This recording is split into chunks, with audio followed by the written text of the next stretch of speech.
Allez, on y va. Très bien. Bonjour à tous. Bienvenue pour ce petit déjeuner débat. Alors vraiment d'actualité. On peut pas faire mieux, on peut pas faire plus. La précarité énergétique, une réalité d'autant plus importante qu'elle concerne l'humain, en fait. C'est pour ça aussi que c'est très très important. Les hommes, les femmes qui vivent dans ces logements mal chauffés. Alors c'est quoi la précarité énergétique? Nos intervenants vont le développer bien mieux que moi, mais pour faire simple, la précarité énergétique, c'est la difficulté, voire parfois l'incapacité à chauffer correctement son logement. Les raisons, les conséquences, les actions à mettre en place, c'est ça que nous allons voir ce matin. Mais sachez déjà que cette précarité énergétique a de très nombreuses répercussions. Sur le porte-monnaie, bien sûr. Les plus pauvres paient plus cher que les autres, on va le voir. Sur la santé, les logements sont souvent vétustes, les équipements anciens, parfois dangereux, physiquement dangereux. Puis la vie sociale, le sentiment d'injustice, une vie difficile, et l'environnement, des logements qui sont souvent des passoires énergétiques. En France, bien que les chiffres datent un peu, nos invités d'ailleurs pourront les réactualiser, et on aura des chiffres tout à fait nouveaux sur Midi-Pyrénées, qui viennent de sortir. Vous aurez la primeur d'ailleurs de ces chiffres. On estime qu'entre 4 et 5 millions de ménages en France sont en situation de précarité énergétique, un nombre qui malheureusement risque de s'accroître, ça aussi on va le voir, car on le sait, le prix de l'énergie va continuer d'augmenter. Alors y a-t-il des solutions? Qu'est-ce qu'on peut faire? Et puis d'ailleurs, qui peut faire quoi? Pour en parler avec nous ce matin, Franck Dimitropoulos, il est animateur du réseau Rappel, il nous donnera la définition, nous expliquera le contexte et les enjeux liés à la vulnérabilité énergétique. Bénédicte Rier, elle est animatrice de l'Oremip. C'est elle qui nous présentera l'étude nouvellement produite par l'Oremip sur la précarité énergétique avec les chiffres chez nous ici en Midi-Pyrénées. Françoise de Dieu-Castille, elle est vice-présidente de la région Midi-Pyrénées. Elle interviendra sur la question des financements, des économies et plus spécialement sur l'éco-chèque logement Midi-Pyrénées. Régine Saint-Mézard, elle est chef de service de lutte contre l'exclusion au Conseil général du Gers. Elle a fait le déplacement ce matin, elle est venue très tôt en train pour braver la neige. Elle témoignera de l'expérience menée par sa collectivité. Allez, on commence avec vous, Franck Dimitropoulos, je le disais, membre de l'association BCE, c'est Bâtiment Climat Énergie. Et puis surtout, allez-y, installez-vous, animateur du réseau Rappel, le réseau des acteurs de la pauvreté et la précarité énergétique dans le logement. Merci. Bonjour à tous. En deux mots pour commencer à me présenter, même si je suis implanté en Midi-Pyrénées, j'habite en Ariège, je travaille sur un réseau, j'anime un réseau qui s'appelle le réseau Rappel, le réseau des acteurs de la lutte contre la précarité et la pauvreté énergétique dans le logement, qui est un réseau national qui regroupe un peu plus de 400 personnes de divers horizons, notamment des personnes responsables dans les services sociaux, des CCAS ou des conseils généraux, des animateurs d'associations qui travaillent sur le terrain à l'amélioration du logement, etc. etc. Ce réseau essaye de faire déjà de la communication entre des mondes qui ont parfois un petit peu du mal à échanger et de l'information, du traçage d'informations avec, évidemment, comme tous les réseaux aujourd'hui maintenant, un site internet, une newsletter, on a une petite lettre papier régulière et des réunions pour essayer de faire du lien et de faire se rencontrer les personnes. Voilà. Et au titre de ce réseau, j'ai eu la chance de participer aux tables rondes du Grenelle de l'environnement et à la table ronde notamment, c'était celle où j'étais participant, sur la précarité énergétique qui a abouti à la sortie du rapport Pelletier en janvier 2010, que vous avez peut-être vu si vous regardez un petit peu ces questions de précarité énergétique. Et ce rapport Pelletier a apporté un certain nombre de choses à un phénomène qu'on connaissait avant, qu'on connaissait depuis les années 80, depuis la mise en place des fonds d'impayés d'énergie, notamment dans les conseils généraux. Ces fonds d'impayés d'énergie, à la fin des années 80, 88 à peu près, ont commencé à monter en puissance jusqu'à devenir un vrai problème financier pour les conseils généraux aujourd'hui. Pendant longtemps, des gens ont essayé de travailler non pas sur l'apuration des factures, mais sur la compréhension des causes de ces grosses factures. Et à cette époque-là, on appelait ça la lutte contre l'exclusion par la maîtrise de l'énergie. Depuis quelques années, on utilise le terme précarité énergétique, qui est issu surtout du terme anglais fuel poverty, parce que les Anglais ont beaucoup d'avance sur nous sur ces questions-là. Ce rapport Pelletier nous a apporté une chose qui n'existait pas jusqu'à présent en France, qui est assez fondamentale, c'est une définition légale de la précarité énergétique. Alors, cette définition, pas la peine de rentrer trop dans le détail de tous les mots qu'il y a dedans. Il est question de fourniture d'énergie nécessaire à la satisfaction de besoins élémentaires. Alors, une grande et une vraie question, quels sont les besoins élémentaires? Ça, je vous laisse les imaginer chacun en fonction de ses besoins élémentaires, justement. Mais surtout, c'est les raisons qui sont intéressantes, c'est en raison de ses ressources. Alors ça, c'est ce qui était instauré avant dans la façon dont on traitait les problèmes d'énergie pour les personnes à faible ressources. C'était un problème financier uniquement, dans la compréhension de tous. Et donc, il fallait simplement gérer le traitement financier de la question. Mais donc, depuis cette définition, on a les conditions d'habitat.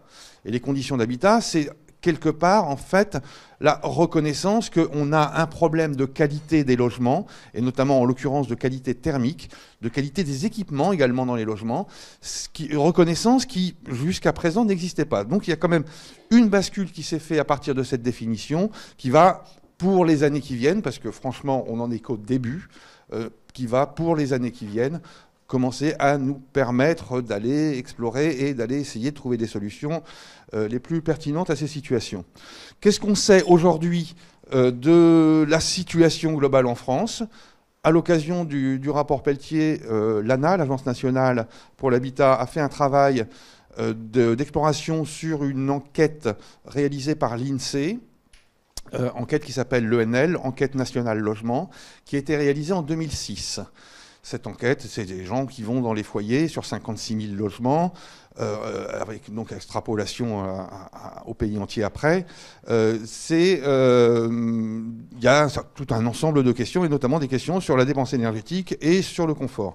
Sur la dépense énergétique, cette enquête, elle a permis de nous montrer qu'il y a 13% des ménages en France qui ont une dépense supérieure, une dépense en énergie dans le logement, supérieure à 13% de leurs revenus.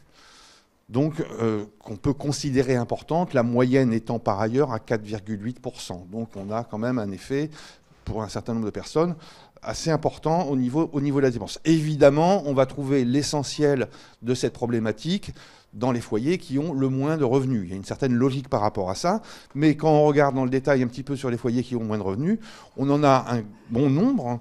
Ce qu'on appelle le premier quartile, c'est-à-dire les 25% des Français qui ont le moins de revenus. On en a 35% qui sont dans ce niveau de dépense supérieur à 10%, et 18% qui sont dans un niveau de dépense supérieur à 15%. Alors comme ça ne veut pas dire grand-chose. Qu'est-ce que ça veut dire, 10% de mes revenus, 15% de mes revenus? Mais quand on commence à additionner l'ensemble des dépenses, et j'y reviendrai après, ce qu'on appelle les dépenses contraintes, le loyer, les assurances, et ainsi de suite, eh ben ça commence à impacter, parce que ce qu'il y a au bout, qui s'appelle le reste à vivre, diminue au fur et à mesure que les dépenses contraintes prennent de plus en plus de place sur les revenus de base. L'autre enseignement de cette enquête, c'est qu'il y a un certain nombre de ménages, en l'occurrence un peu plus de 3,5 millions, qui ont eu des problèmes, qui ont eu un ressenti de froid au moment de l'enquête, donc c'était sur l'hiver 2005. L'un des problèmes de cette partie de l'étude, c'est l'ambiguïté de la question, c'est est-ce que vous avez eu froid plus de 24 heures au cours de l'hiver précédent, ce qui n'est pas suffisamment précis, mais qui est quand même un indicateur. Et parmi ces réponses, sur ces 3 700 000 foyers qui ont répondu, il y avait un certain nombre de questions, de raisons qui sont des pannes d'installation, et ainsi de suite, qu'on ne peut pas vraiment mettre dans l'eau de la précarité énergétique. Mais beaucoup de personnes qui disaient aussi que c'était parce que leur logement n'était pas suffisamment isolé, qu'il n'y avait pas suffisamment d'installations de chauffage, ou qu'ils n'avaient pas les moyens de payer leurs factures. Tout ça pour vous dire que on a un niveau de connaissance. Si on additionne les deux items, on a environ 5 à 6 millions de ménages en France qui sont dans cette situation, dépenses importantes ou ressenti de froid.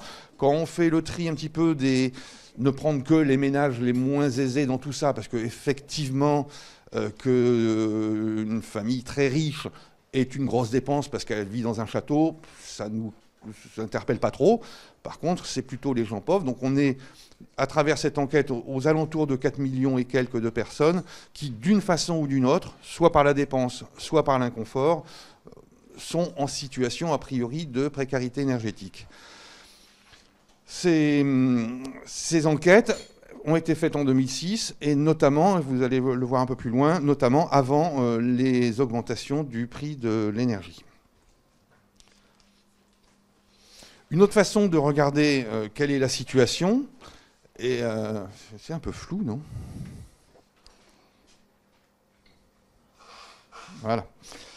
Une autre façon de regarder quelle est la situation, je vais essayer de pas trop vous prendre les chiffres en référence, mais j'ai besoin de ça comme support. Si on regarde les revenus dans la population, si on regarde les dépenses générées par un logement, les revenus dans la population, là, ce que vous avez dans la ligne bleue, ce sont ce qu'on appelle les revenus par décile, c'est-à-dire les 10% les moins riches, et ainsi de suite, pour arriver aux 10% les plus riches qui, là, ne sont pas cités. Donc, par ménage, on a des tranches de 10% des ménages en fonction des revenus. Et sur une autre entrée, et là, on retrouve les deux entrées, en fait, principales de la définition. Sur une autre entrée, on a la dépense dans le logement. J'ai fait des petits calculs sur une hypothèse, sur un logement de 80 mètres carrés, occupé par une famille de 3 personnes, donc avec les consommations de chauffage et les consommations liées à l'eau chaude et à l'éclairage, enfin, ce qu'on appelle les consommations domestiques. Et sur la principale variable dans ces consommations va être la qualité thermique du logement, où on va avoir en moyenne en France une consommation de l'ordre de 200 kWh par mètre carré. Il faut entendre ça comme si on disait 6 litres au 100 km avec votre voiture. Hein. Vous avez une maison de X mètres carrés, elle consomme tant pour le chauffage de kWh par an, par mètre carré. Donc, consommation moyenne en France, 200 kWh mètre carré. Dans une variable commune entre 100 et 300 kWh, sachant qu'on peut aller beaucoup plus loin dans les extrêmes, notamment dans l'extrême supérieur. Et donc, voilà, on est dans la configuration du parc. Un logement de 80 mètres carrés, une famille de 3 personnes, la facture énergétique globale annuelle avec l'accès au confort va varier entre 1 500 € et 2 800 €. Prix moyen de l'énergie. Si on a une énergie plutôt pas chère, comme le gaz naturel par exemple, ça sera un petit peu en dessous. Si on a une énergie plutôt chère, comme l'électricité, ça sera un peu au-dessus. Donc voilà, il y a plein de variables qui rentrent en ligne de compte. Et si on regarde donc les revenus des familles et ces consommations de logement plutôt moyens, on voit qu'une famille du premier décile, alors premier décile des 10% les moins riches, c'est par exemple tous les familles qui sont sous le seuil de pauvreté, 13% le seuil de pauvreté en France. Pour une famille de 3 personnes, c'est les minima sociaux, premier décile. Et ben, cette famille, elle va avoir pour satisfaire ses besoins énergétiques dans ce logement, tout est moyen par ailleurs, qui vont pour le très bon logement à 12% de leurs revenus, pour le plutôt mauvais logement à 23% de leurs revenus. Donc déjà, on voit que dès qu'on est dans ces niveaux de revenus, même dans ce qu'on appelle aujourd'hui du logement plutôt bien, ça ne passe pas. Et si on regarde pour arriver jusqu'au, par exemple, le troisième décile pour une famille de 3 personnes, ça correspond à peu près au seuil de pauvreté, donc avec un revenu de l'ordre de 20 000 € annuels. Dans le mauvais logement, on est aux environs de 12% à sortir pour pouvoir accéder au confort. Dans le bon logement, on est à 8% à sortir pour pouvoir accéder au confort. Donc là, on arrive à peu près dans un seuil à peu près raisonnable, tout en étant proche quand même d'une limite où on peut se poser des questions pour la suite. Évidemment, quand on monte dans les revenus et ainsi de suite, on descend complètement dans la charge énergétique, ce qu'on appelle le taux d'effort énergétique. Et là, l'exemple, c'est le 8e décile, où on va de 3 à 8% à 6% dans la pire situation. Voilà. Je précise bien que ces consommations sont vraiment des consommations moyennes.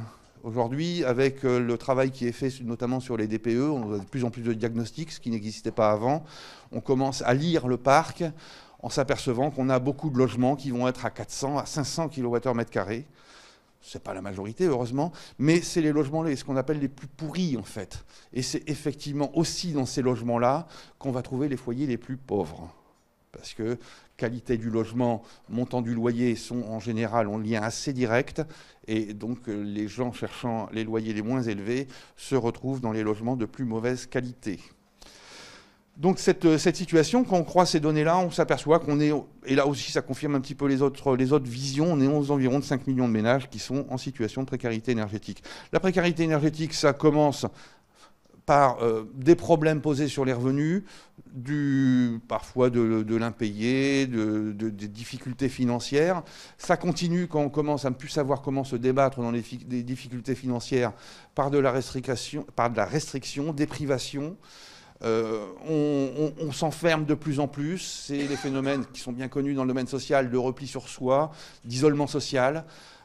Tout ça entraîne quelque chose qui, avec les restrictions, génère dans le logement des dysfonctionnements et des impacts techniques et sanitaires qui vont provoquer des pathologies, qui vont générer éventuellement un certain nombre de maladies, qui vont se continuer également par des effets sur la dégradation du bâti, et ainsi de suite. Les pires des cas étant, et il y a une campagne actuellement à la radio et à la télé, les problématiques d'intoxication qui peuvent être mortelles, notamment au monoxyde de carbone. Donc, de quelque chose qui est a priori un peu banal, qui est simplement payer sa facture de chauffage à peu près normalement, on arrive au bout de la spirale à des situations qui sont dramatiques. Et il faut, pour réussir à faire quelque chose là-dessus, il faut attaquer dès le début de la spirale. Quand on a commencé à engager des trucs, ça devient de plus en plus difficile. Quand on commence à avoir de l'impayé répercuté sur 1, 2, 3 ans, avec des crédits des crédits à la consommation pour payer les factures du chauffage de l'année précédente, alors qu'on continue à chauffer l'année en cours, ça devient impossible de s'en sortir. Donc il faut vraiment travailler en amont, et notamment travailler sur la question de la qualité du logement. Si on regarde l'évolution des prix de l'énergie, on nous dit souvent précarité énergétique, prix de l'énergie, et ainsi de suite. Oui, la précarité énergétique va s'étendre avec l'augmentation du prix de l'énergie. Non, ce n'est pas le prix de l'énergie qui provoque la précarité énergétique. Toutes les énergies ont augmenté. Sur 20 ans, on a un certain nombre d'énergies qui ont des surprises. Hein. Le propane, multiplication par 3. Le fuel, multiplication par 2,5. Le gaz de ville, multiplication par 2. Seule l'électricité est restée stable sur ces années-là. Mais on nous annonce une augmentation à minima de 30% sur les quelques années qui viennent. Certaines spéculations, notamment avec le rapport qui est sorti en fin de semaine dernière de la Cour des comptes, envisagent plutôt 50%, voire presque un doublement. Dans X années, on n'est pas du jour au lendemain, ça va être très progressif. En plus, comme c'est un prix politique, ça ne va pas être violent. Mais on arrivera à des prix qui sont beaucoup plus élevés que les prix actuels. Et toutes les énergies, parce que les autres sont complètement dépendantes du pétrole, peuvent du jour au lendemain doubler, voire plus. Le problème, ce n'est pas à quel moment on va payer le litre d'essence à 5 € pour notre voiture, c'est dans combien de temps on va le payer à 5 €. C'est ça, la vraie question, elle est là. Et pour les familles qui sont en situation de précarité énergétique, qui vont se prendre ça dans la figure, la question, c'est est-ce qu'on aura le temps de rénover les logements avant les augmentations massives du prix de l'énergie? Et toute la problématique de l'action, aujourd'hui, elle va se situer à cet endroit-là. Cette problématique d'augmentation du prix de l'énergie, on peut la mettre en perspective avec ce que je vous disais tout à l'heure, qui est la question du... excusez-moi.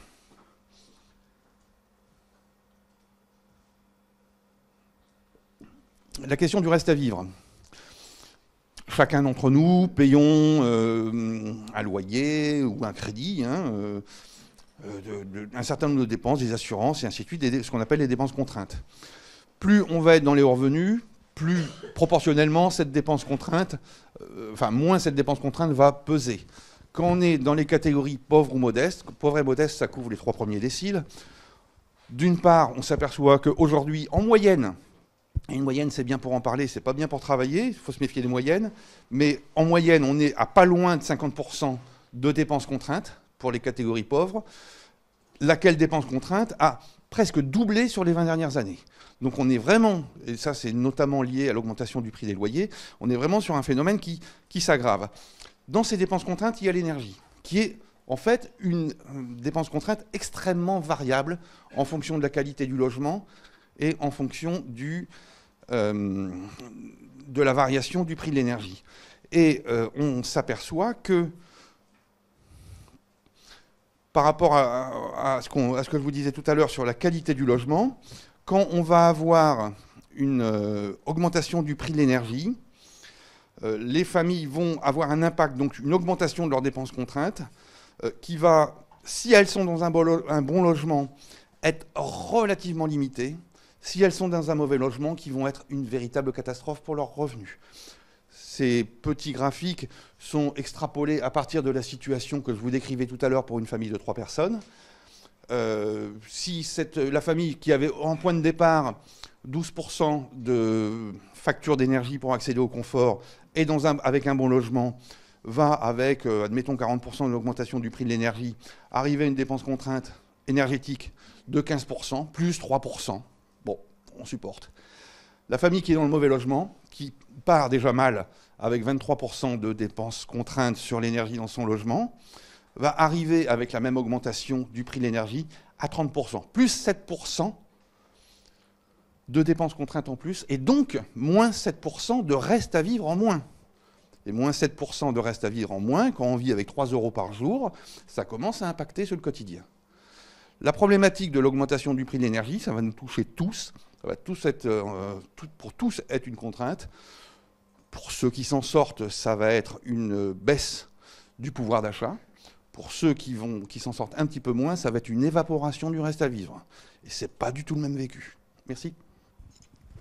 Parfait, merci beaucoup. Franck Dimitropoulos.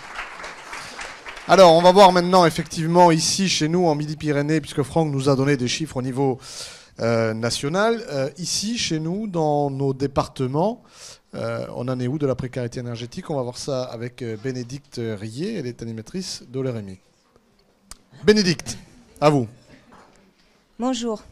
Donc, je vais vous présenter une étude statistique qui a été réalisée dans le cadre de l'OREMIP, donc qui est l'Observatoire régional de l'énergie de Midi-Pyrénées. Alors, je ne reviens pas donc sur la définition, puisque Franck Dimitropoulos vous en a parlé juste avant. Donc, nous, selon cette approche statistique, on retient essentiellement dans la définition les 2 notions d'inadaptation des ressources et de conditions d'habitat qui se traduisent en fait dans l'indicateur qui est le taux d'effort énergétique comme la facture énergétique ramenée aux revenus disponibles. Donc voilà les 2 notions en fait qui sont utilisées pour définir statistiquement la précarité énergétique. Et donc on suppose qu'un ménage sera en situation de précarité énergétique lorsque sa facture énergétique, donc on est dans la facture énergétique du logement, hein, relative donc, au chauffage, à la cuisson, à l'électricité spécifique, à l'eau chaude sanitaire, etc. Donc lorsque cette facture énergétique sera supérieure à 10% du revenu disponible moyen du ménage, donc de ce logement. Alors, il s'agit donc d'un travail statistique où on essaie d'appréhender des populations à la marge avec des données moyennes. Donc, forcément, les chiffres sont quand même à considérer avec précaution. Alors, au niveau de la méthodologie, donc 2 parties dans l'indicateur.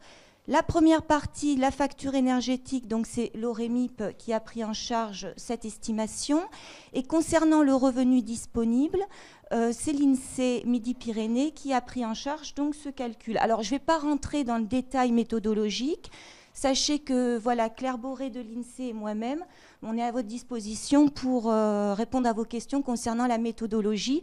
Mais là, dans ma présentation, je ne rentre pas dans le détail. Alors, en 2007, donc première année sur laquelle nous avons fait des simulations, la précarité énergétique en Midi-Pyrénées atteint 13% des ménages, de l'ordre de 165 000 ménages. Si on s'intéresse maintenant aux ménages qui sont aux portes de la précarité énergétique, c'est-à-dire des ménages dont la facture énergétique va être supérieure à 7% du revenu disponible moyen, mais inférieur à 10%, puisque au-delà, on passe en précarité énergétique. À ce moment-là, c'est 16% supplémentaires de ménages. Donc, ce qui signifie, en gros, qu'on a 30% de ménages en Midi-Pyrénées pour qui la facture énergétique a un poids considérable dans le revenu, et loin d'être significatif. Alors, j'ai oublié mes petites notes. Donc ensuite, on a essayé de caractériser donc les ménages de la région en fonction d'un certain nombre de variables. Donc je vais vous présenter la calquistogramme avec, alors on ne voit pas très bien peut-être, donc en rose clair, c'est la répartition des ménages de Midi-Pyrénées, donc leur structure, et ce qui apparaît en rouge, ce sont les ménages qui sont en précarité énergétique. Donc, en ordonnée, vous avez des nombres de ménages. Alors, sachez que tout ce qui vous est rétroprojeté, vous le trouverez sur le site de l'ARP, tous les documents ressources. Donc, prenez pas de notes, c'est pas la peine, vous les retrouverez. Hein. Alors, on note tout d'abord une forte corrélation entre précarité énergétique et revenus disponibles, puisque les moins de 25 KE, qui représentent en Midi-Pyrénées 50% de la population, en fait, représente quasiment la totalité des ménages qui sont en situation de précarité énergétique. Et si on s'intéresse notamment aux ménages dont le revenu disponible moyen est de moins de 15 KE, à ce moment-là, on touche 2 tiers de la population en situation de précarité énergétique, alors qu'ils ne représentent en Midi-Pyrénées que 20%, qui représente 20% de la population régionale. Deuxième variable, l'année de construction du logement. Alors, par rapport à l'année de construction du logement, donc les logements qui ont été construits avant 1975, c'est-à-dire avant les premières réglementations thermiques, concernent 50% des logements de la région. Et par contre, il concerne 70% de la population qui est en situation de précarité énergétique. Donc là aussi, il y a un lien assez fort entre années de construction et notamment les logements avant les premières réglementations thermiques et précarité énergétique. Si on s'intéresse notamment aux logements qui ont été construits avant 1949, là, c'est quasiment un logement sur 4 qui héberge un ménage en situation de précarité énergétique.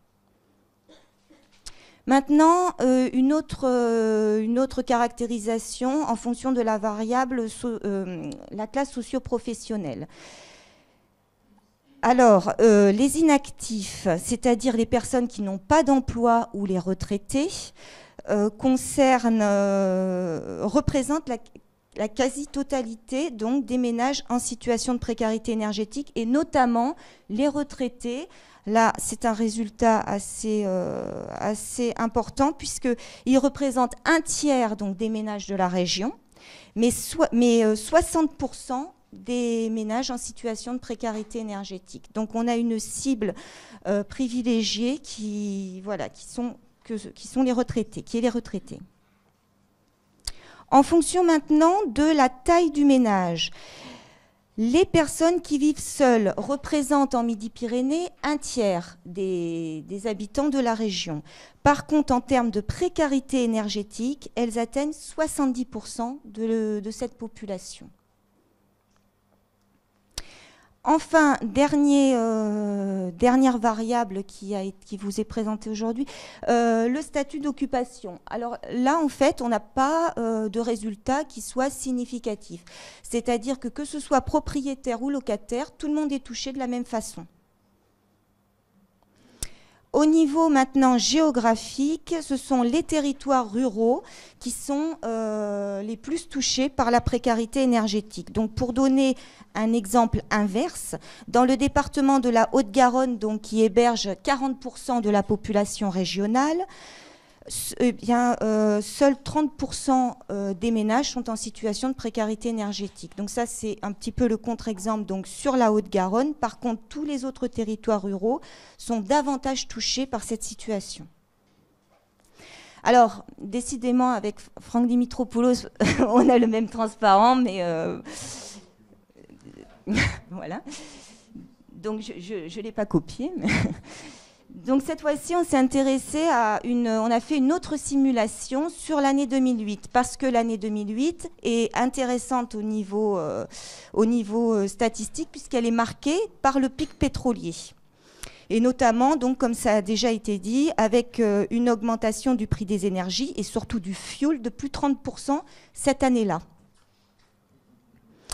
Et à ce moment-là, quand on refait donc la simulation sur l'année 2008, on passe de 13% à quasiment 16% des ménages qui sont en situation de précarité énergétique. Donc on a un gonflement de cette population, mais on a également un gonflement de la population qui sont aux portes de la précarité énergétique, puisqu'on passe maintenant à 17% des ménages qui sont aux portes de la précarité énergétique. Donc là, maintenant, c'est un tiers des ménages pour qui la facture énergétique pèse lourd dans leur revenu disponible. Alors voilà, pour conclure, donc, ce qui est ressorti surtout de cette étude, c'est l'impact de l'augmentation du prix des énergies sur le taux de précarité énergétique, et notamment, donc, on a réalisé un certain nombre de simulations supplémentaires. Et par exemple, si l'on supposait une augmentation de 10% du prix de l'ensemble des énergies, ce qui ne paraît pas du tout aberrant puisqu'on entend parler même de 30%, le taux de précarité énergétique augmenterait de 4%. Voilà, pour 10% supplémentaires d'augmentation du prix des énergies, plus 4% de personnes qui basculent en précarité énergétique. Autre chose, oui, c'est un exercice, donc comme je l'ai dit en introduction, mais voilà, qui ne porte que sur le logement. Donc il serait aussi intéressant de voir quel est l'impact en fait sur, si on prenait en compte en fait le prix les déplacements. Voilà. Parfait, merci beaucoup. Bénédicte Terrier. Alors, justement, tout avant... Oui, non, mais vous allez voir, Régine, ça va être à vous. Vous êtes pressé. Oui. Alors, effectivement, on le disait en ouverture, qu'est-ce qu'on peut faire? Qui peut faire quoi? On va voir ça avec vous. Finalement, les politiques, les collectivités, la région Midi-Pyrénées, au niveau énergétique. On va voir ça avec vous, Françoise de Dieu-Castille. Vous êtes vice-présidente de la région Midi-Pyrénées. À vous. Bien, merci. Bien, effectivement, après le constat qui a été fait par Franck et par Bénédicte, on voit bien tous qu'il y a quelque chose à faire. Et donc, la région Midi-Pyrénées s'est engagée un peu plus intensément sur tout ce qui touche au logement. Il faudrait que je parle plus fort. Il faudrait que je levez-vous, c'est juste pour les caméras. Voilà. Allez, d'accord, on y va. Vous pouvez même venir là si vous le souhaitez. Non. Restez là. Mais debout, c'est très bien. Parfait. Bon. Donc, Bénédicte, vous l'avez dit, on ne s'intéresse pas dans le travail qui a été mené jusqu'à présent à l'impact des déplacements. Vous savez que pour la région Midi-Pyrénées, la compétence transport est importante et qu'il y a aussi là aussi de gros enjeux, effectivement, en matière de réduction de la précarité et d'accès pour tous aux déplacements. Mais ce n'est pas le sujet de ce petit déjeuner. Donc vous voyez effectivement la présentation de l'éco-chèque logement, c'est de façon à ce que ça reste bien dans votre esprit. Je ne sais pas si vous avez tous eu l'occasion de voir ce petit dépliant et en tout cas nous en tenons à disposition pour vous tous. Donc l'année 2011 a marqué l'amplification des politiques régionales en matière d'énergie et de lutte contre le changement climatique, au travers notamment du plan Midi-Pyrénées Énergie qui a été voté en mai 2011. Nous sommes sur 4 axes. D'une part, la maîtrise de la consommation énergétique, et c'est ce qui nous intéresse plus particulièrement aujourd'hui, mais pas seulement, aussi le développement de la production d'énergie renouvelable, la compensation des émissions de gaz à effet de serre, puisque l'une des conséquences de l'augmentation de nos consommations énergétiques, c'est bien évidemment l'augmentation des gaz à effet de serre et l'adaptation au changement climatique. Je ne retiendrai bien évidemment ce matin que la partie qui concerne la maîtrise de la consommation énergétique, selon 2 axes de travail, un qui concerne la rénovation énergétique des logements sociaux locatifs, le parc des bailleurs sociaux et des communes, et l'éco-chèque logement dont je vous parlais tout à l'heure pour les particuliers, pour le parc privé, que nous parlions des propriétaires occupants, et on a vu dans la présentation de Bénédicte que les propriétaires occupants étaient fortement concernés par ces problèmes de précarité énergétique, mais aussi, sous certaines conditions, les propriétaires bailleurs. Pour le premier point, sur le parc public, donc le soutien à la rénovation énergétique des logements sociaux, c'est tout d'abord le parc géré par les organismes sociaux que la région accompagne. Ce sont des aides qui sont conditionnées. On reviendra sur cette notion de conditionnement des aides. D'abord, les travaux à la réalisation de travaux qui permettent d'atteindre au moins 30% d'économie d'énergie et à minima la classe énergétique C. Je ne précise pas, mais je pense que pour chacun d'entre vous, c'est très clair. Donc ces étiquettes énergétiques avec les différentes classes. Donc on est pour le parc géré par les organismes sociaux sur 30% d'économie d'énergie ou la classe C.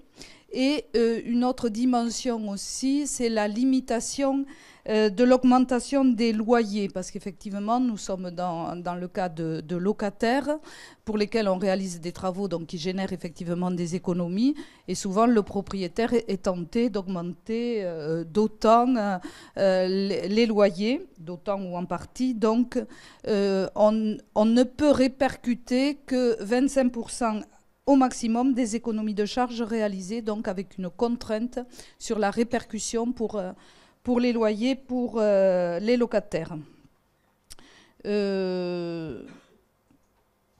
Voilà, ce que je voulais dire aussi, mais qui concerne cette partie, mais l'ensemble des actions qui sont menées, vu l'ampleur des travaux et des actions à mener, bien évidemment, la région Midi-Pyrénées ne peut pas seule engager l'ensemble des dépenses et avoir un effet suffisant. Et bien évidemment, c'est dans le cadre de partenariats que je vous déclinerai tout à l'heure que la région agit. Mais simplement rappeler pour ce qui est du parc géré par les organismes du logement social que nous avons une convention avec l'Union sociale de l'habitat en Midi-Pyrénées, une nouvelle convention de partenariat, c'est un partenariat déjà ancien, mais une nouvelle convention a été signée et qui accompagne un recentrage effectivement sur le soutien à la rénovation. Nous avions des conventions dans l'aide évidemment à la création de logements sociaux. Nous savons qu'en Midi-Pyrénées, il manque encore beaucoup de logements sociaux. Mais là maintenant, un soutien plus appuyé en ce qui concerne la rénovation. Donc un petit chiffre, c'est un petit moment de bilan pour nous aussi. Donc depuis mi-2011, donc c'est le moment où ce plan a été voté, la région a ainsi soutenu la rénovation énergétique de 669 logements pour un montant total de subvention de 1,3 million d'euros, sachant que ça fait un effet levier que nous avons identifié aussi en termes de financement et de travaux réalisés, bien évidemment, par les entreprises du bâtiment. Nous n'oublions pas que la région a aussi travaille énormément dans le domaine de la formation et bien évidemment, notre plan Midi-Pyrénées Énergie accompagne la formation, notamment des demandeurs d'emploi, mais pas que des professionnels du bâtiment aussi, sur tous ces aspects de rénovation énergétique. Nous intervenons aussi au titre des politiques territoriales sur le parc géré par les communes. Alors, vu de Toulouse, ça ne paraît pas important, mais en milieu rural, effectivement, il n'est pas rare que chaque petite commune ait un logement qui s'apparente à un logement social, même s'il n'emporte pas toujours toutes les caractéristiques, mais par l'accueil des personnes qu'il loge. Donc, chaque commune qui un presbytère, qui un logement d'instituteurs, voire des maisons qui ont été rachetées et réhabilitées par les communes. Et ça concerne effectivement un certain nombre de logements qui peuvent être rénovés dans les mêmes conditions que le parc social, c'est-à-dire 30% d'économie d'énergie. Et je vois que Stéphane s'agite, il manque quelque chose. Stéphane Leroy-Terville, qui à la région s'occupe de tous ces aspects, vous apportera toutes les informations complémentaires que j'aurais pu oublier de dire. Donc simplement pour dire que nous sommes dans les mêmes conditions que pour le parc de logement social, c'est-à-dire 30% d'économie d'énergie, et la classe C. Sur le parc privé, donc on a vu effectivement que les propriétaires étaient concernés par ces problématiques de précarité énergétique. Nous avons donc l'éco-chèque logement Midi-Pyrénées. Alors, vous avez peut-être connu la première version de l'éco-chèque logement qui n'a pas réellement atteint ses objectifs, mais c'était un brouillon, on va dire. Donc, si vous avez en tête les insuffisances du premier éco-chèque, vous l'oubliez rapidement et vous passez sur le site de la région pour voir la version numéro 2 qui répond notamment mieux, disons, aux attentes. Donc ce dispositif est ouvert depuis le 1er octobre, réellement efficient depuis décembre. Il s'adresse aux propriétaires occupants sous conditions de ressources. Donc effectivement, avec des conditions de ressources que vous trouverez bien évidemment sur le site. Mais j'ai fait un petit parallèle. Tout à l'heure, Franck, vous parliez pour 3 personnes des minima sociaux à 20 000 euros pour 3 personnes. Je fais le parallèle sur nos 3 personnes, c'est-à-dire les 2,5 part fiscale, c'est-à-dire 2 adultes et un enfant. Et nous sommes à un plafond revenu annuel de référence de 32 500 euros. Donc, c'est-à-dire que l'on va au-delà, bien au-delà des minima sociaux. Et ce qu'il est important de dire aussi, c'est que donc des ménages peuvent être concernés, même s'ils ne sont pas concernés par les aides de l'État, par les aides de l'ANA. On y reviendra tout à l'heure. Donc, je le disais, il s'adresse aux propriétaires occupants sous conditions de ressources, avec les conditions de ressources que nous avons mises en place.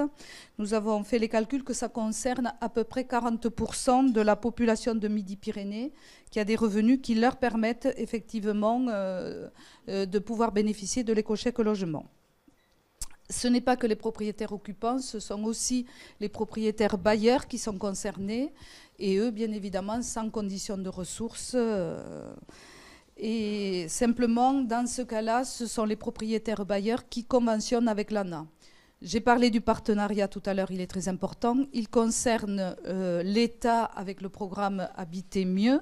Nicole Escassut, si j'ai bien compris, ne nous a pas rejoint ce matin pour Alors parler. malheureusement, la neige l'a arrêtée, mais physiquement, puisqu'elle est malade. Voilà. D'accord, bien. J'ai quelques éléments et éventuellement je veux bien en dire 2 mots, sauf que je ne suis pas habilitée par l'État pour parler en son nom, mais je peux le faire, juste pour faire un petit comparatif et montrer bien la complémentarité qu'il y a entre les aides de l'État, les aides du Conseil régional, les aides au travers des conseils généraux, voire des communautés de communes, des communes, etc. Donc il faut que pour un ménage qui souhaite s'engager dans une dépense qui, à plus forte raison, si ce sont des ménages avec des faibles revenus, est une dépense très conséquente, qu'il se donne les moyens, avec l'aide des acteurs sociaux qui interviennent sur les territoires, de pouvoir aller voir comment il peut monter un projet complet en agrégeant des aides différentes qui lui permettent effectivement, dans certains cas, et j'ai des exemples très précis en tête, avec des engagements personnels très très faibles de l'ordre de 25 € par mois sur 2 ans, quand des programmes complémentaires réussissent à bien s'agréger.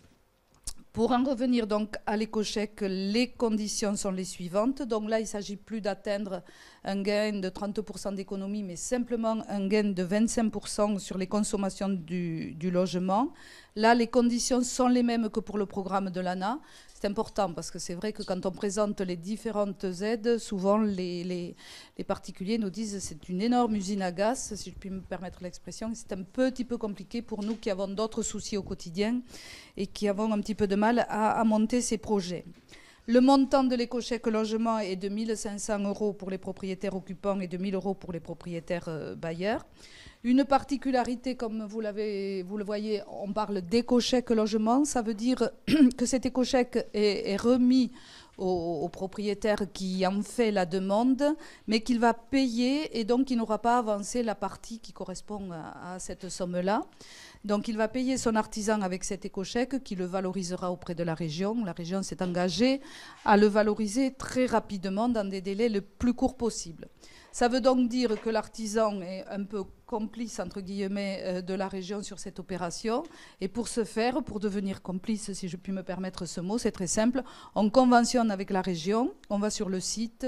Si vous êtes artisan, vous allez sur le site de la région. Il y a une convention qui est très simple et qui n'engage en rien On n'est pas dans de la labellisation, on n'est pas dans des demandes de certification, on est simplement dans, moi, artisan, j'accepte de recevoir de la part de mon client un éco-chèque et je le valorise auprès de la région et donc je le déduis de la facture que je propose à mon client. Ben, actuellement, ça avance bien. Les derniers chiffres que m'a donné Stéphane ce matin, c'est 200 éco-chèques qui ont été attribués. On dit qu'on a démarré début décembre. Notre rythme de croisière, quand même, si on veut obtenir nos objectifs, c'est 300 par mois. Donc, on est un peu en deçà. Mais je pense que c'est le temps un petit peu d'adaptation pour que les gens prennent conscience de cette action et puissent monter des projets. On vous demande à tous donc de nous accompagner dans la diffusion de l'information. Madame à côté de moi me disait au Conseil général du Gers n'avait pas connaissance bien, enfin elle avait connaissance mais savait que les artisans ne connaissaient pas bien ce dispositif. C'est pour ça que les élus de la région se promènent dans vos départements. On en a déjà fait 3, 4 peut-être, oui, 4 cette semaine. On en a fait 3 actuellement. Et donc on va à la rencontre et des artisans et des élus, et notamment des élus des plus petites collectivités, pour leur dire prenez conscience que cette aide existe, prenez conscience qu'elle peut s'organiser avec d'autres aides, diffuser, communiquer. Voilà, donc ce matin aussi, ça participe de cette communication. Dans nos 200 éco-chèques, ça veut dire 300 000 € d'aide de subvention attribuée par la région, mais ça veut dire 2,5 millions d'euros de travaux, parce que c'était aussi le pari qu'on faisait, c'était qu'en même temps que ça résolvait des problèmes de précarité énergétique pour des familles, et nous avons vu un petit peu toutes les incidences que ça avait sur la vie au quotidien des gens, mais qu'au-delà de ça aussi, nous mettions en route un certain nombre de travaux et que donc on dynamisait une filière professionnelle qui en a besoin actuellement, voilà, c'est-à-dire les artisans du bâtiment. Et nous sommes là éminemment dans de l'activité non délocalisée et non délocalisable qui se réalise sur notre territoire. Actuellement, nous avons 407 professionnels qui sont affiliés. J'ai parlé des partenariats. Donc, en général, ce sont des conventions qui matérialisent ces partenariats. Nous avons actuellement une convention entre la région, l'État et l'ANA qui a été signée le 1er décembre et qui permet de coordonner effectivement ces différentes politiques. Dans chaque département, la région est partenaire du contrat local d'engagement qui a été signé contre la précarité énergétique, c'est le fameux CLE. Donc l'ANA, le Conseil général, les partenaires sociaux, d'autres partenaires, EDF, GDF, la Chambre des métiers, la CAPEB, des partenaires financiers, notamment je sais qu'en Haute-Garonne c'est la SACICAP, dans d'autres départements peut-être d'autres partenaires financiers, et ensuite des partenariats noués aussi avec les collectivités locales et notamment les communautés de communes. Voilà, donc sur ce que fait la région, alors je voulais vous dire 2 mots. Rapidement. Je sors très rapidement, j'ai été un peu longue. Très rapidement. Bien non, simplement dire que le programme Habiter mieux existe, que les conditions ne sont pas tout à fait les mêmes, mais qu'il faut aller le vérifier sur le site du gouvernement. Et que le mieux pour chacun, c'est d'essayer d'articuler l'ensemble de ces aides de façon à pouvoir obtenir une rénovation énergétique de son logement. On a calculé qu'en moyenne, une rénovation énergétique est de l'ordre de 10 000 €, on s'engage donc, et que l'on peut arriver, dans certains cas, à cumuler plus de 8 000 € d'aide. Voilà. Merci. Merci beaucoup Françoise de Dieu-Castille, vice-présidente de la région Midi-Pyrénées. À ce propos, vous trouverez toutes les informations, c'est midipyrénées.fr, hein, c'est simple. Allez, puisqu'on est dans la région, on y reste, on part dans le Gers avec vous, Régine Saint-Mézard. Vous êtes chef du service de lutte contre l'exclusion au Conseil général du Gers. Allez-y, je vous en prie. Vous voulez rester là? Mettez-vous là, ça serait mieux. Les caméras vous prendront mieux. Je vais me promener.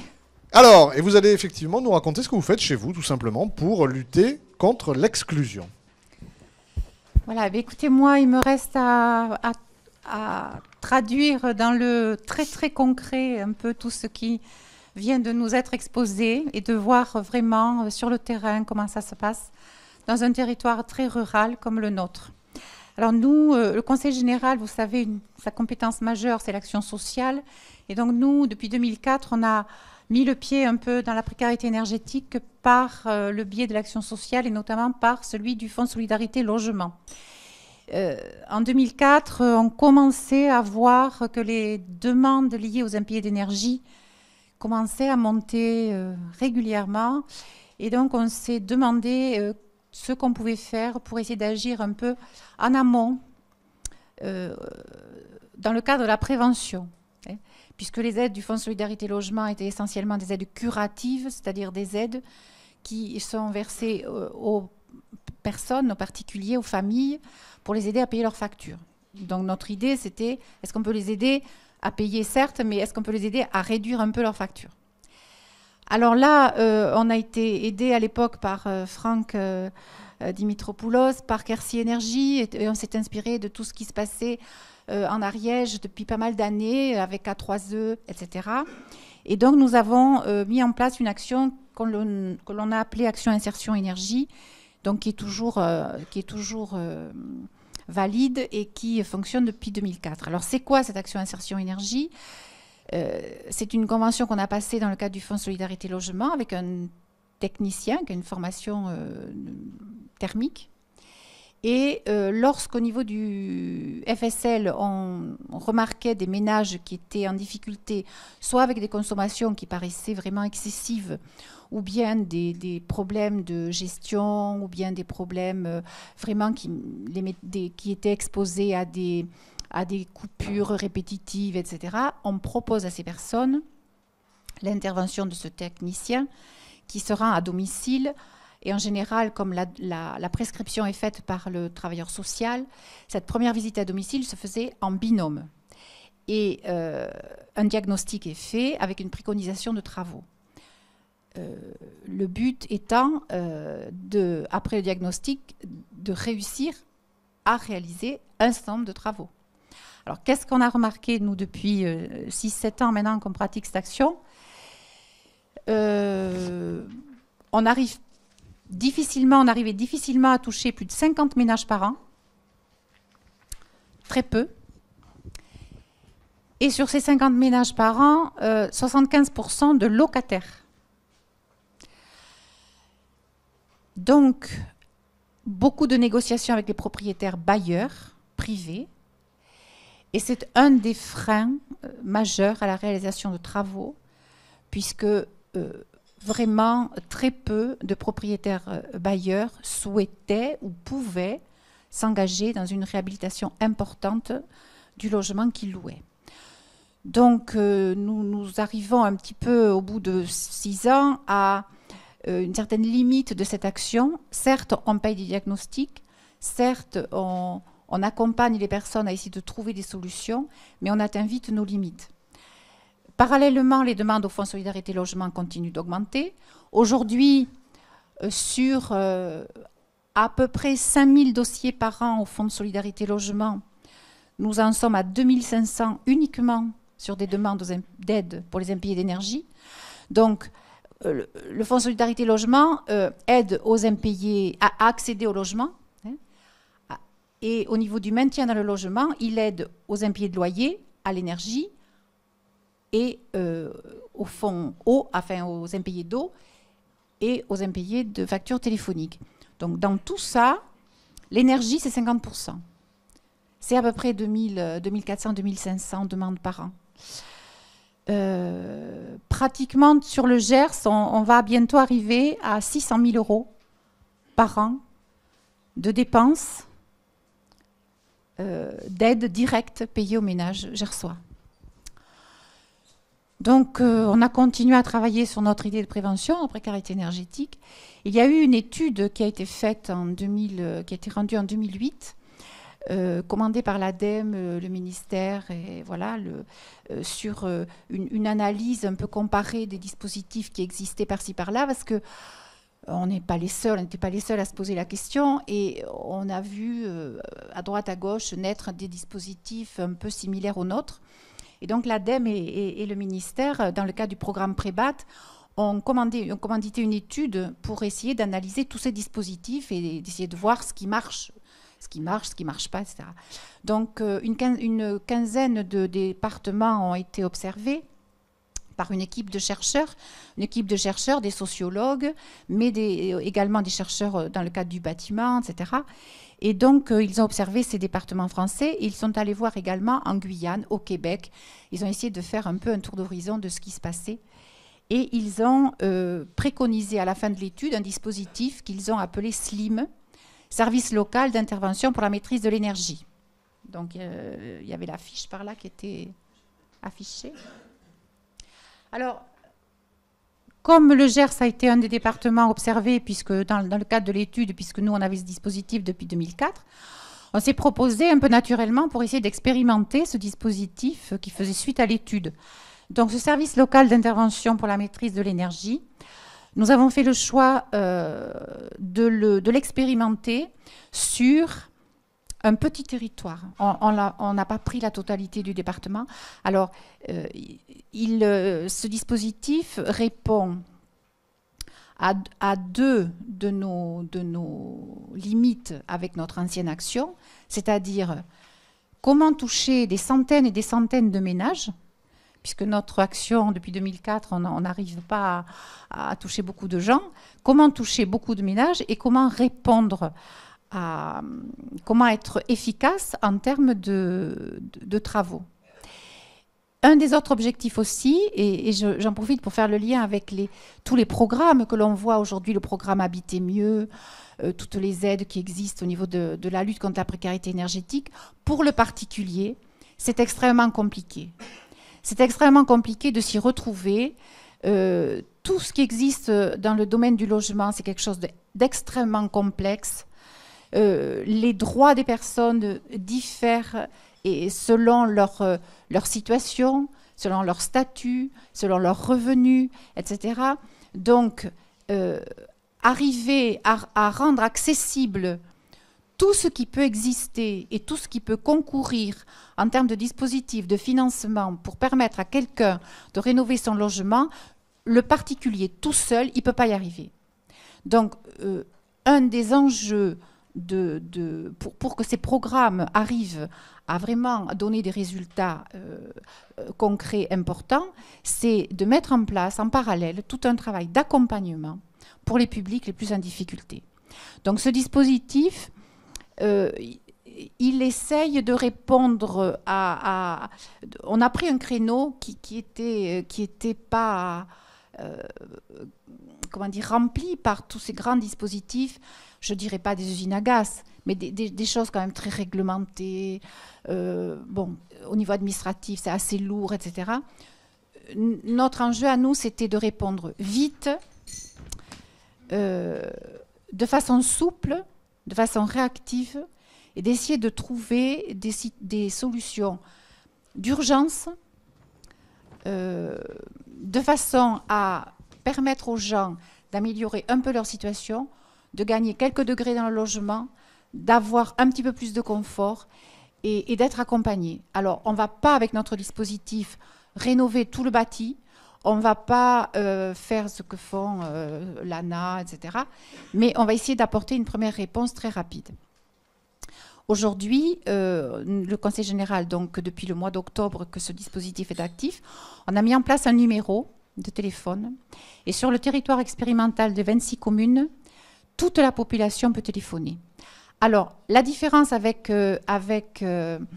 l'ancien dispositif qui était uniquement le repérage des gens était fait par les travailleurs sociaux, là, le repérage des personnes en difficulté, on se base sur tous les acteurs du territoire. C'est-à-dire que le service social n'est qu'un donneur d'alerte parmi d'autres.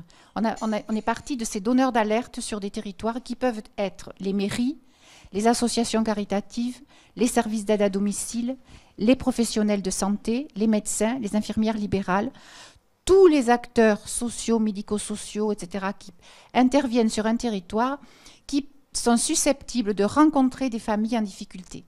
Et notamment chez nous, et je confirme les différentes études, beaucoup de personnes âgées, isolés, dans de grandes maisons, hein, et avec donc des difficultés qui posent le problème du maintien à domicile, le problème d'utiliser des moyens de chauffage anciens qui demandent notamment, voilà, qui sont plus performants, et des grandes maisons où les personnes se retrouvent seules.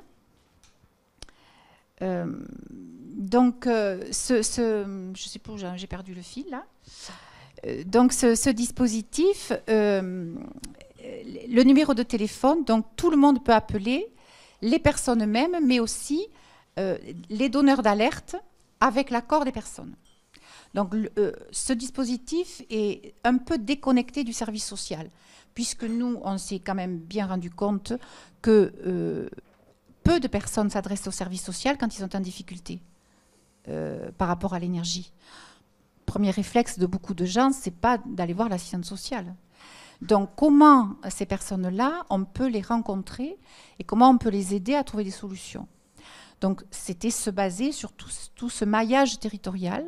Alors, on a mis des affiches dans les pharmacies, dans les boulangeries, dans les magasins, dans les bureaux de tabac, dans les mairies. On a fait des réunions publiques.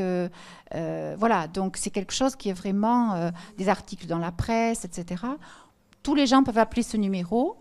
Et dans les 15 jours qui suivent, une équipe se rend à domicile pour faire un diagnostic qui n'est pas un diagnostic thermique, qui n'est pas un DPE, mais qui est un diagnostic qui prend en compte tous les aspects de la précarité énergétique, c'est-à-dire évidemment le bâti, mais pas que le bâti, les ressources, et puis le comportement des gens, leur situation, leurs habitudes de vie, les équipements qu'ils utilisent, leurs ressources, etc. Et en prenant en compte tous ces aspects-là, on essaye de voir comment on peut les aider à trouver des solutions. Et je voudrais aborder aussi un aspect qui est très important dans nos milieux ruraux.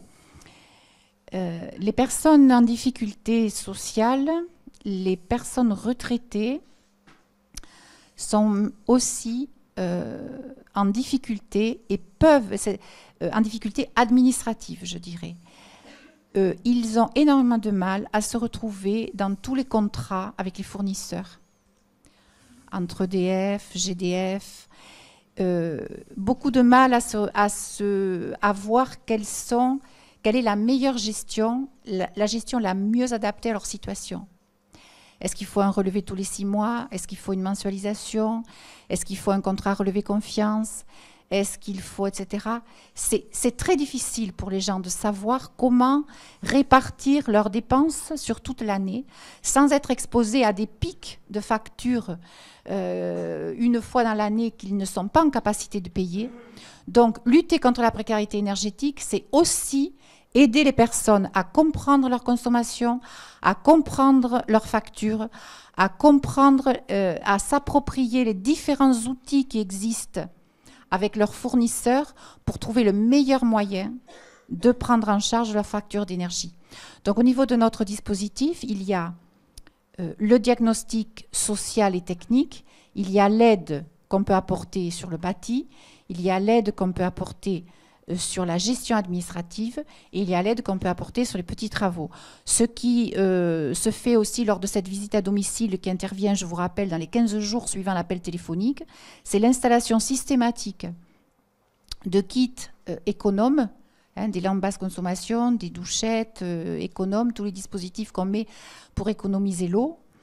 Mais aussi, on va un petit peu plus loin, c'est-à-dire qu'on est en capacité d'isoler des fenêtres un peu, de mettre de l'isolation dans les combles. Dernièrement, on a financé un poêle à bois. Je veux dire, on essaye de trouver des réponses rapides. Voilà. Et nous expérimentons ce dispositif sur un territoire où il y a une OPAH qui vient de démarrer. Ce qui fait qu'on est très en lien avec l'OPAH.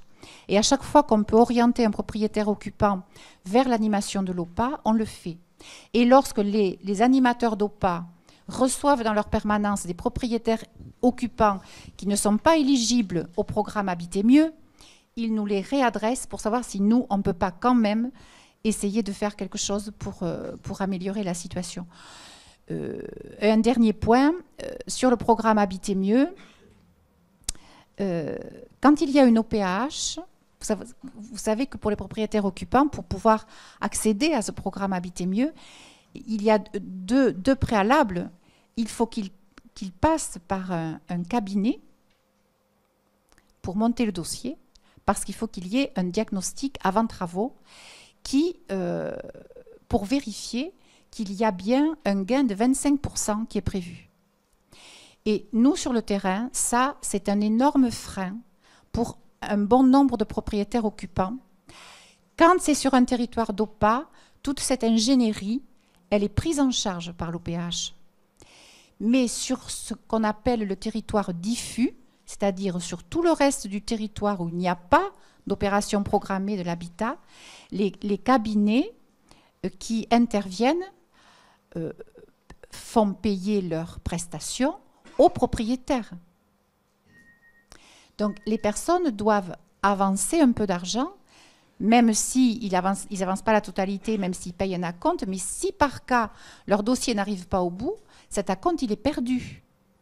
Et pour beaucoup de propriétaires occupants âgés, sans beaucoup de revenus, ils ne vont pas se lancer dans une grande réhabilitation de la totalité du bâti. Parfois, il suffirait de leur aménager une petite unité de vie, où ils pourraient avoir quand même un minimum de confort pour continuer à rester chez eux. Donc tous ces dossiers un peu à la marge, pour lesquels il n'y a pas forcément 25% de gains, eh bien, ils ne sont pas éligibles au programme Habiter mieux. Et donc, c'est des difficultés comme ça qu'on rencontre. Et du côté des propriétaires bailleurs, les propriétaires bailleurs dans nos départements ruraux sont des propriétaires qui ont 1 ou 2 logements qu'ils louent, sont des propriétaires qui sont eux-mêmes parfois en difficulté, des propriétaires bailleurs qui sont parfois des retraités, qui ont eux-mêmes besoin du loyer pour vivre et qui n'ont pas forcément les moyens de se lancer dans la réhabilitation du logement qu'ils louent. Donc, intervenir dans de grands programmes, c'est une grande avancée, c'est très intéressant et il faut le faire, mais ça ne répond pas forcément à toutes les difficultés que l'on rencontre sur le terrain. Donc, nous, ce que l'on constate, si vous voulez, c'est que il faudrait que dans les programmes de lutte contre la précarité énergétique, on arrive à financer les actions d'accompagnement social qui sont très importants. Et ce n'est pas le cas aujourd'hui, puisqu'aujourd'hui, ce qui est financé, c'est souvent les travaux, les travaux qu'on arrive à faire. Mais toutes ces actions d'accompagnement qui sont quand même des actions primordiales parce qu'elles permettent l'accès de tous ces dispositifs aux populations qui en ont le plus besoin, eh bien, actuellement, on se bat un peu pour obtenir ce type de financement pour agir. Merci. Très bien, merci beaucoup. Régine Saint-Mézard, chef du service de lutte contre l'exclusion au Conseil général du Gers. Allez, on a une grosse demi-heure pour nous. Questions, réflexions, commentaires. Allez-y, ouvrez le bal. Essayez d'avoir des réflexions ou des questions synthétiques qui pourront apporter des réponses claires, quoi. Comme ça, tout le monde pourra passer. Et présentez-vous. Oui, bonjour, Olivier Ramillon. Donc, je travaille dans la lutte contre l'insalubrité. Je suis dans un service hygiène et santé dans le Tarn-et-Garonne, vers Montauban pour ne pas le citer. Voilà, alors bien sûr, j'adhère à tout ce qui a été dit sur la légitimité de la lutte contre la précarité énergétique avec les actions sur le terrain. Alors, une chose qui me préoccupe et que je n'ai pas entendu dans ces présentations, c'était aussi la conservation du patrimoine. Alors, nous sommes dans une ville, nous, d'art et d'histoire à Montauban. Bon, je suis aussi préoccupé en tant que citoyen aussi à nos campagnes.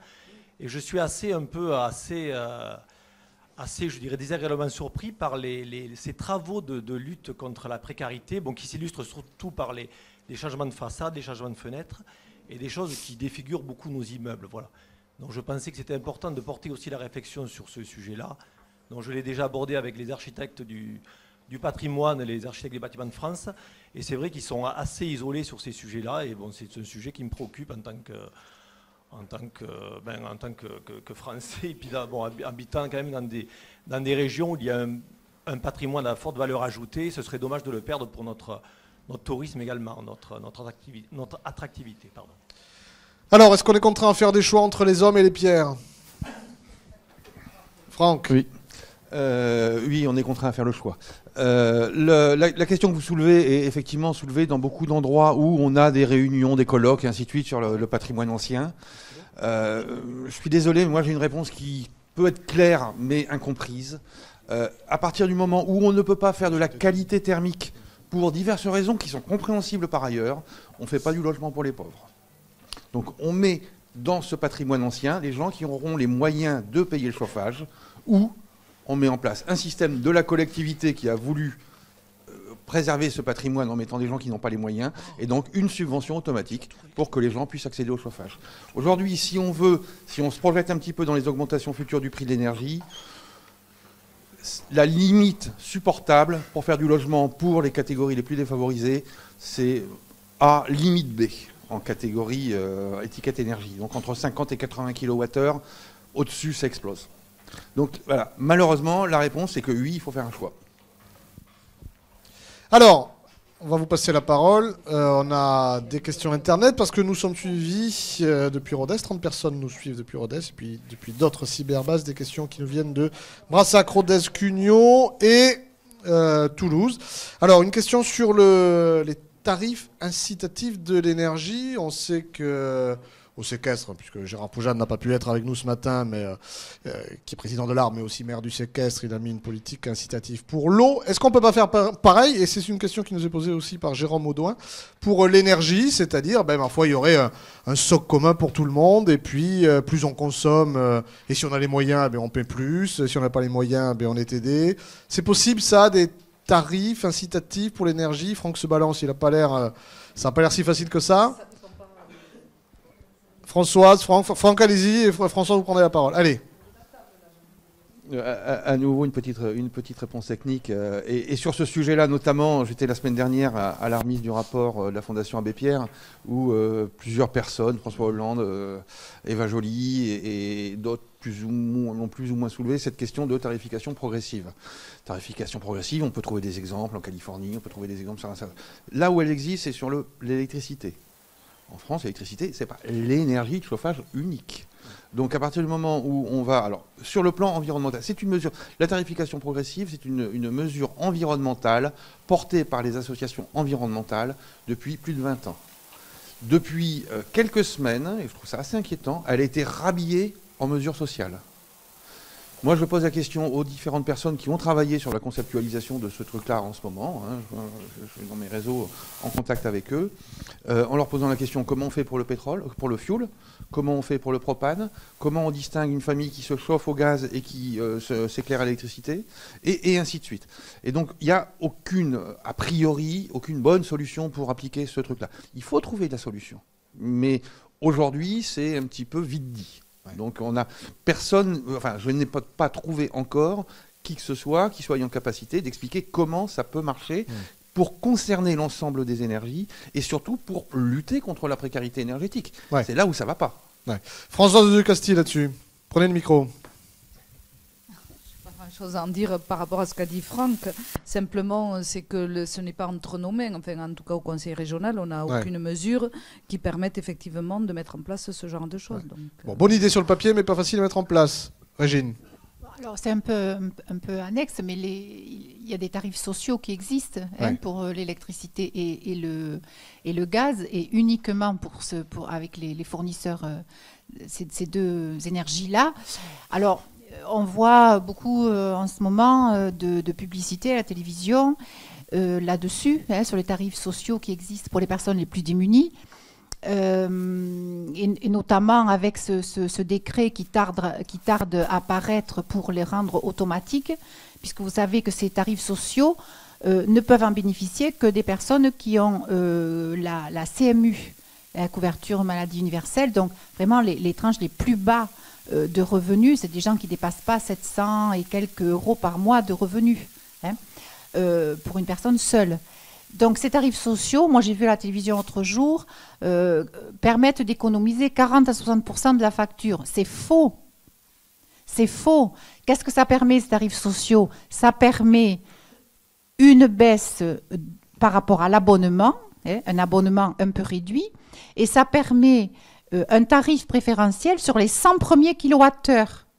Donc évidemment, ça fait une petite baisse, une toute petite baisse, mais quand Franck nous parle de 30% d'augmentation de l'électricité d'ici 2016, ce n'est pas les tarifs sociaux qui vont apporter une solution. Voilà, moi je... Allez, question, réflexion, commentaire, allez-y. Monsieur, on passe le micro. Ah ben on va vous l'amener, allez-y. Là, monsieur devant, là. Bonjour. Je suis un particulier qui m'intéresse au problème de l'énergie de manière générale. Et je voulais savoir dans quelle mesure les ménages en précarité énergétique sont conscients en fait, du poids de leurs factures énergétiques sur leurs revenus de manière générale. Et quelle solution on peut y apporter? Madame du Gers, j'ai plus votre nom, Régine, je crois. Oui, oui. Vous parliez d'acteurs divers, services sociaux, médecins, etc., qui pouvaient amener ces familles en difficulté à se rapprocher des services pour les aider. Est-ce qu'on n'aurait pas des moyens plus simples de voir quelles sont les familles qui ont des problèmes de précarité énergétique, c'est-à-dire de mettre en rapport des revenus avec des consommations d'énergie, par exemple. Mais monsieur a tout à fait raison, finalement. Comment je sais, moi, que je suis en précarité énergétique? Je paie, oui, mais je ne sais pas combien paie le voisin, je ne sais pas... Comment je le sais, finalement? Franck a un peu répondu, c'est-à-dire quand on a pas mal d'argent et qu'on paye très cher, mais que ça représente que 3% de ses revenus, on ne se pose même pas la question, on paye et puis voilà. Même si on a une maison qui consomme beaucoup, où on pourrait se dire, ma foi, je vais quand même, pour le bien de la planète, je vais réfléchir à essayer de consommer moins, mais ça, c'est vraiment des considérations un peu esthétiques, quoi, j'ai envie de dire. Mais la précarité énergétique, nous, ce qu'on remarque sur le terrain, les personnes en difficulté sont des personnes soit qui n'arrivent plus à payer leurs factures, soit qui s'endettent, ou bien... Oui, mais ça c'est ce que disait Franck, c'est déjà trop tard, c'est beaucoup trop loin. Eh bien oui, mais voilà, mais la précarité énergétique, c'est quand vraiment ça devient un problème pour les gens aussi. C'est-à-dire, nous, qu'est-ce qu'on remarque sur le terrain? C'est que les personnes adoptent des stratégies. Et les stratégies, elles sont personnelles. Il y a autant de ménages que de stratégies, j'ai envie de dire. Vous avez des personnes qui sont tellement angoissées de ne pas pouvoir se chauffer, etc., qu'elles vont mettre une priorité sur le paiement de la facture d'énergie. Mais comme elles n'ont pas suffisamment d'argent pour payer le reste de leurs charges, du coup, c'est l'eau qu'elles ne payent plus, ou la cantine, ou le loyer. Inversement, vous avez des gens qui ont tellement peur d'être expulsés, ils vont mettre une priorité sur le paiement du loyer, mais du coup, ils vont plus se chauffer. Nous, ce qu'on a dans notre territoire, qu'est-ce qu'on voit? On voit des gens qui adoptent des comportements qui, en voulant bien faire, en essayant de trouver des solutions eux-mêmes, se mettent en danger, se mettent en difficulté, ils calfeutrent toutes les aérations, etc., chose qu'il ne faut pas faire. Ils arrêtent tout leur chauffage, soit parce qu'ils n'ont pas pu remplir la cuve de fioul, ils utilisent leur vieux radiateur, donc ils vont avoir des factures électriques terribles, soit ils arrêtent tout et ils achètent un poêle à pétrole, et voir ce qu'on a vu l'autre jour, ils utilisent le poêle à pétrole et ils ouvrent la cuisinière à gaz, ils ouvrent la porte pour pouvoir chauffer un peu. Donc je veux dire, on a vraiment des personnes, dans 98% des cas, de personnes qui sont réellement en difficulté par rapport à l'énergie, ce sont des gens qui font attention, qui gaspillent pas, qui ont des comportements véritablement le plus économes possible et qui se privent.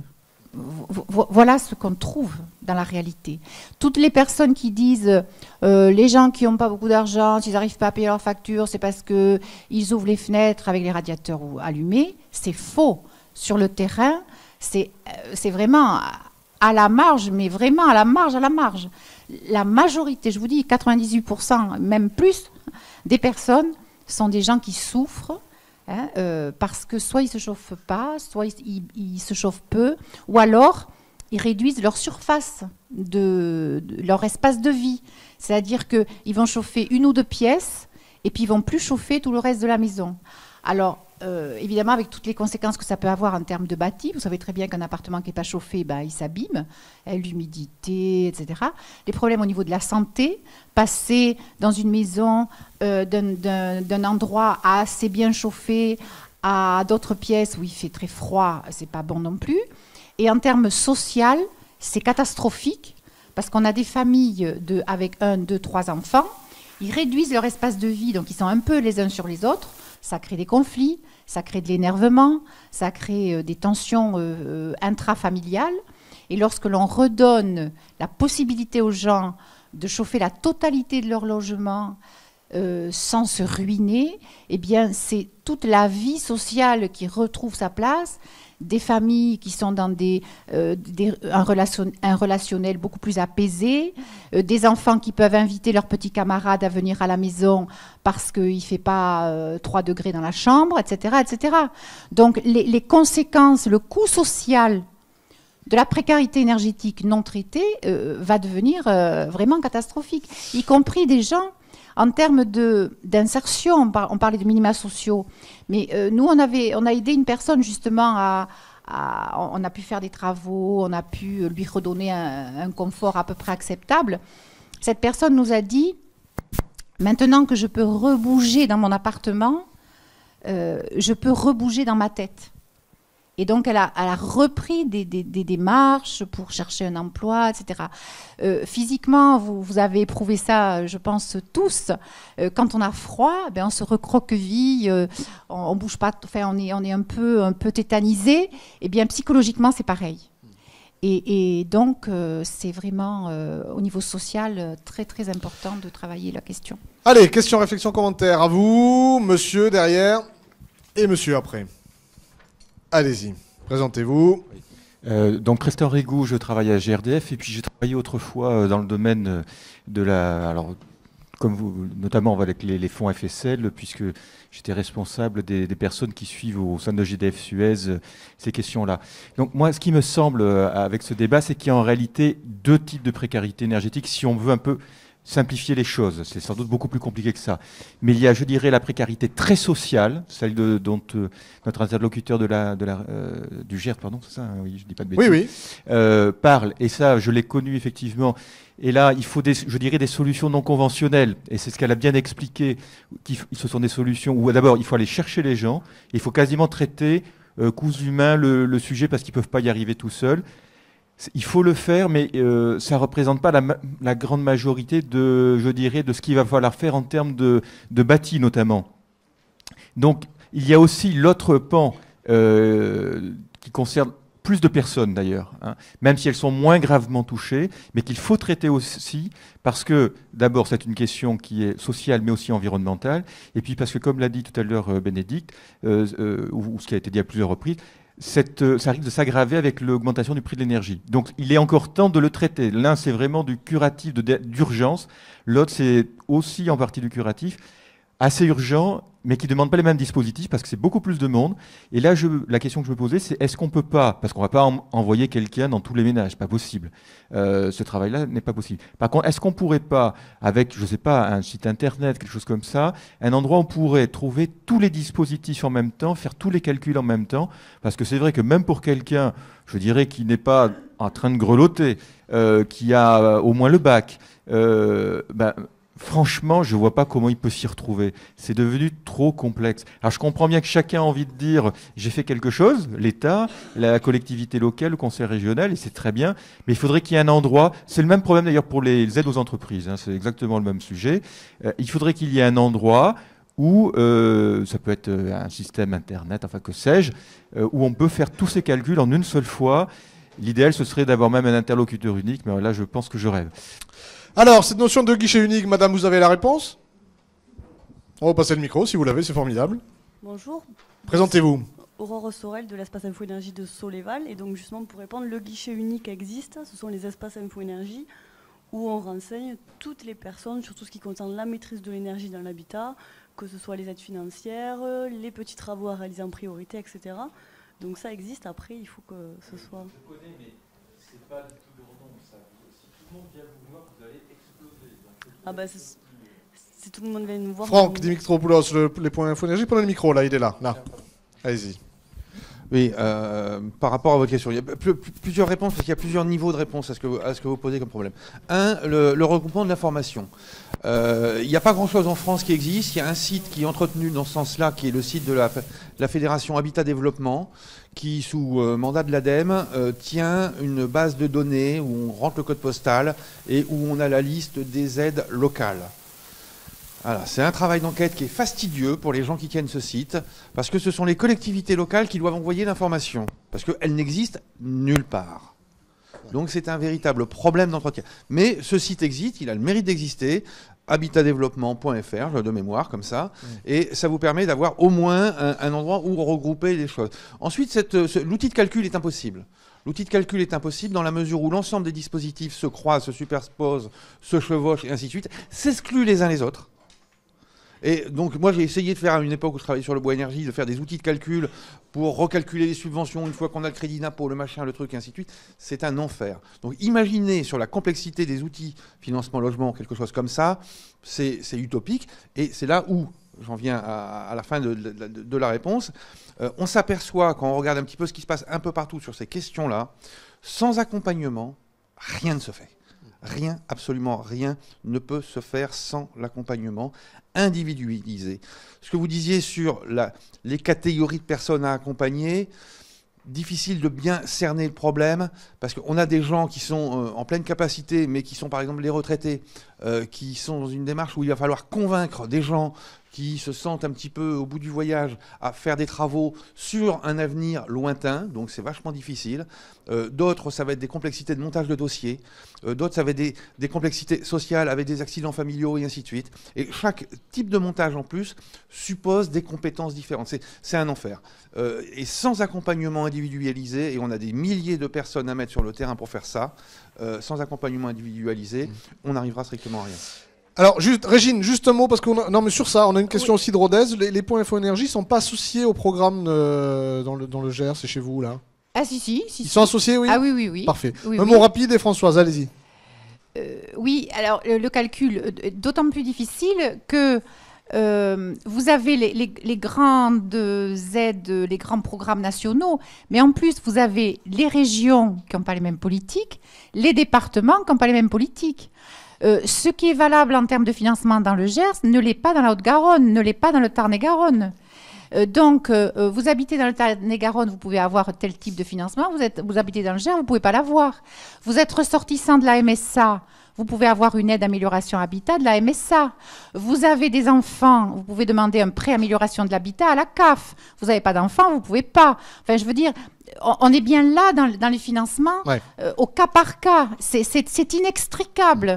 Et s'il n'y a pas quelqu'un qui fait la synthèse de tout ça et qui dit aux gens, vous pouvez aller chercher là, vous pouvez aller chercher là, etc., ils ne savent pas, les gens. Et donc, ils perdent de l'argent, ils perdent des droits uniquement parce que c'est impossible de tout connaître. Alors, passez le grand François. Un internaute nous demande, stop aux usines à gaz. Donc non, ça ne sera pas stop. Alors, c'est impossible d'arrêter les usines à gaz.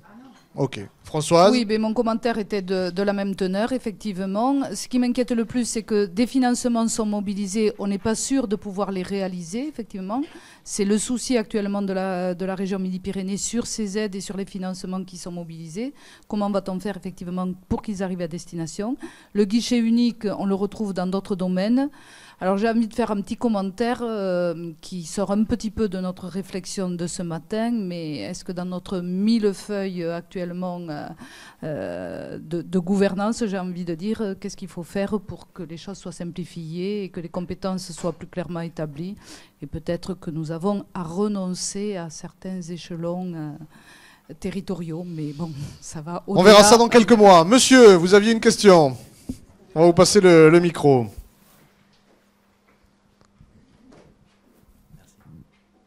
Oui, bonjour. Ça marche? Oui. Je m'appelle Philippe Laric et je suis en fait en reconversion. Moi, mon métier de départ, c'était l'énergie, l'économie d'énergie. Je me suis aperçu que c'était une lubie de croire en France qu'on allait faire des économies d'énergie. Ça va à l'encontre, en fait, des intérêts des vendeurs d'énergie. Donc automatiquement, on a augmenté nos consommations d'énergie, y compris même dans les transports. On a réussi à faire des voitures qui sont avec des moteurs plus efficaces, mais qui consomment toujours autant parce qu'on a rajouté la climatisation ou des accessoires. Bref, ça c'était l'introduction. Cette réorientation que je fais, c'est justement dans le domaine de la lutte contre la précarité énergétique qui me semble être un sujet d'avenir. Et je voudrais signaler une chose, on a parlé tout à l'heure de formation, c'est un aspect essentiel, et ça concerne évidemment les gens du travail social, et ça concerne aussi, parce qu'eux ne sont pas forcément extrêmement performants, et même, je dirais même, ils sont peut-être eux-mêmes concernés par la précarité énergétique sans le savoir. Et deuxième axe important, pas les ingénieurs, ils sont très bien formés en France, il n'y a pas de souci, les techniciens sont très bien formés, ça va tout seul, mais en fait, on a quand même un sujet qui pour moi est un sujet difficile, qui est effectivement celui de quelle entreprise va développer des emplois de proximité. Et donc c'est pour ça que je me suis dirigé vers l'économie sociale, parce qu'on parle toujours de créer des entreprises, mais s'il s'agit de créer des entreprises qui font travailler des ouvriers à bas prix, eux-mêmes seront de nouveau concernés par la précarité énergétique et on n'a pas résolu le problème. Donc socialement parlant, il faut prendre de la hauteur et il faut se poser la question de savoir si, dans le domaine du bâtiment par exemple, il n'y a pas une opportunité extraordinaire de créer des entreprises sociales aujourd'hui en France. C'est une réflexion que vous faites qui peut amener une autre réflexion de nos intervenants.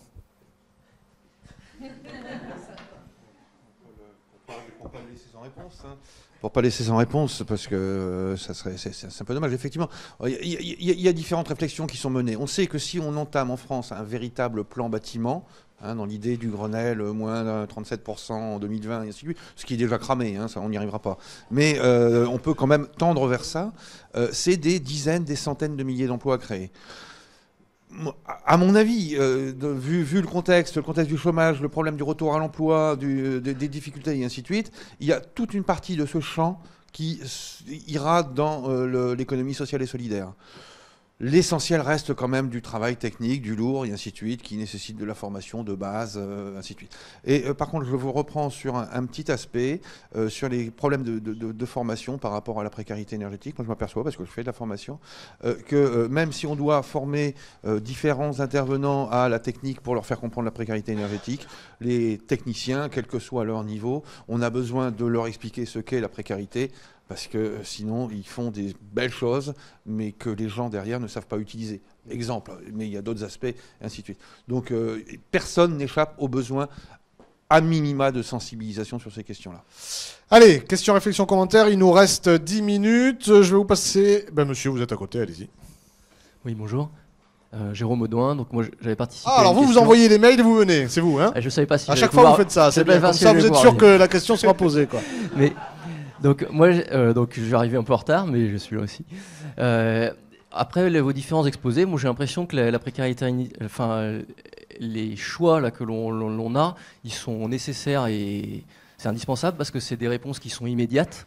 Mais on voit qu'il y a quand même des difficultés puisqu'il y a peu de dossiers qui sont traités, parce qu'il y a des dossiers à mener qui sont un peu complexes. Et j'avais une question, c'est qu'on disait qu'il y avait 30% en Midi-Pyrénées qui étaient concernés par cette précarité énergétique. Mais en fait, ces 30%, finalement, ils vont consommer 7-8% de la consommation. Donc c'est très très faible. Donc aujourd'hui, pour résoudre la précarité énergétique, est-ce que... c'est pas que l'énergie n'est pas assez chère, parce qu'il faudrait vraiment que le coût de l'énergie soit beaucoup plus fort, parce que de toute façon, c'est 7% de consommation. C'est des gens qui sont dans le besoin, qu'on est en train de traiter, mais c'est pas ça qui va empêcher la montée des prix, puisque de toute façon, le gros de la consommation sont des gens qui peuvent, et qui de toute façon vont pas réduire leur train de confort, et donc... nous, le prix de l'énergie va forcément s'envoler encore plus vite qu'il n'a pu s'envoler les 10 dernières années. Mais alors précisez un peu, effectivement, alors, parce que je ne suis pas sûr de bien comprendre. Vous voudriez que ça soit encore plus cher pour qu'on puisse vraiment agir dessus ou Oui, dans ma question, j'ai l'impression qu'aujourd'hui, on fait des efforts énormes dessus, mais qui ne sont pas suffisants.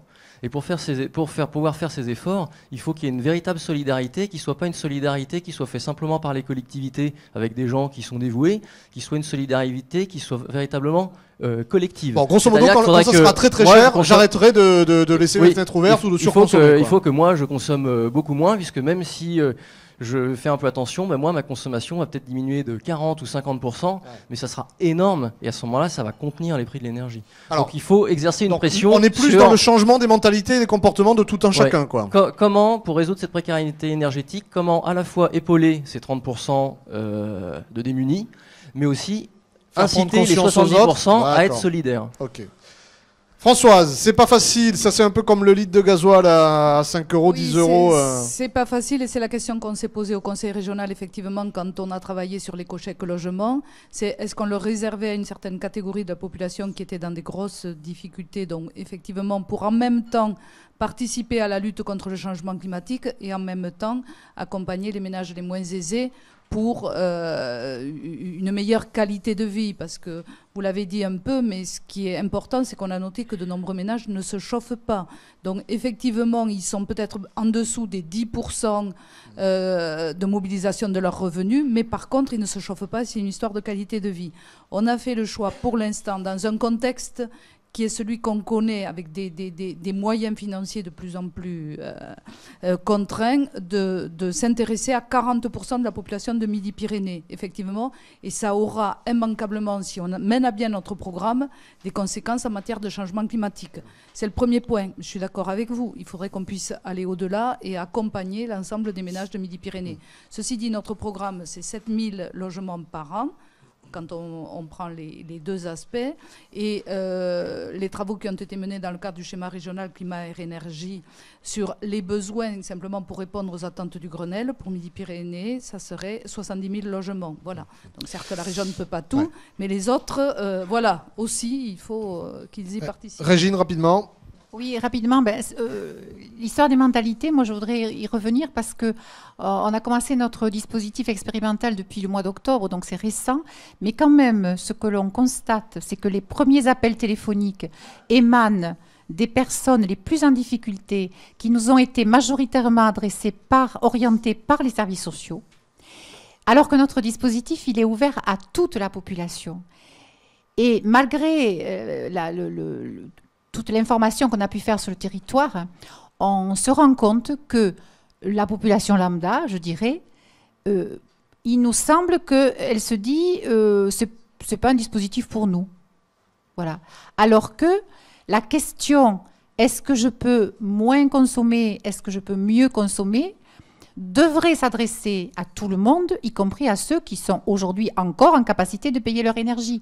Sauf que dans les faits, c'est pas le cas.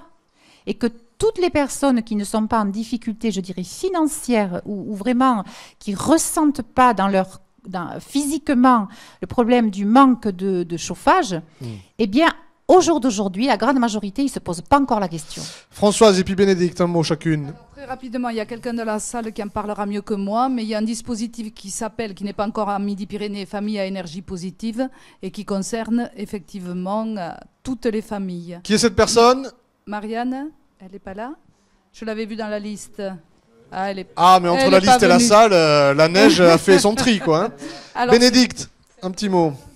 Oui, c'est juste pour revenir sur l'intervention de monsieur, pour bien fixer les chiffres. 30%, c'est avec un taux, avec une facture énergétique supérieure à 7% du revenu. Donc on n'est pas en précarité énergétique. Voilà, précarité énergétique, on est sur du 13%. Oui, voilà, ce sont des gens qui peuvent basculer. Allez, monsieur, levez la main. Alors, avant que vous posiez la question, on a une question d'un internaute. Bénédicte, vous pouvez garder le micro, ou même Claire. Est-ce qu'on a des statistiques, des chiffres qui recensent les classements des logements Midi-Pyrénées? Vous savez, A, B, C, D, E, F. On sait que les propriétaires, les bailleurs, les vendeurs sont obligés de le mettre, mais il n'y a pas de chiffres là-dessus. On ne sait pas, Claire, Bénédicte, on ne sait pas, non. Non, on n'a pas de recensement ou d'analyse des différents DPE, par exemple, ou d'observatoire des DPE en Midi-Pyrénées. Pour l'instant, ça n'existe pas. Monsieur, je vous en prie. Oui, bonjour, Flavien Mercier, je suis un particulier. Je voulais revenir sur la remarque d'origine sur les histoires des aides qui représentent de grandes difficultés pour ce qui est de faire le tri et de savoir quelles aides sont adaptées à quelles personnes. Vous aviez l'air de dire que c'est totalement inextricable, que c'est une usine à gaz. Aujourd'hui, en montant une base de données sur les informations dont on dispose sur les aides et sur les types et les conditions d'obtention des aides, on peut rendre ce problème bien moins inextricable. Et aujourd'hui, avec Internet, ça peut être accessible à toute personne. C'est simplement monter la base de données au niveau national, régional et départemental. Alors, faut le faire. Alors qui le fait? Allez, levez la main.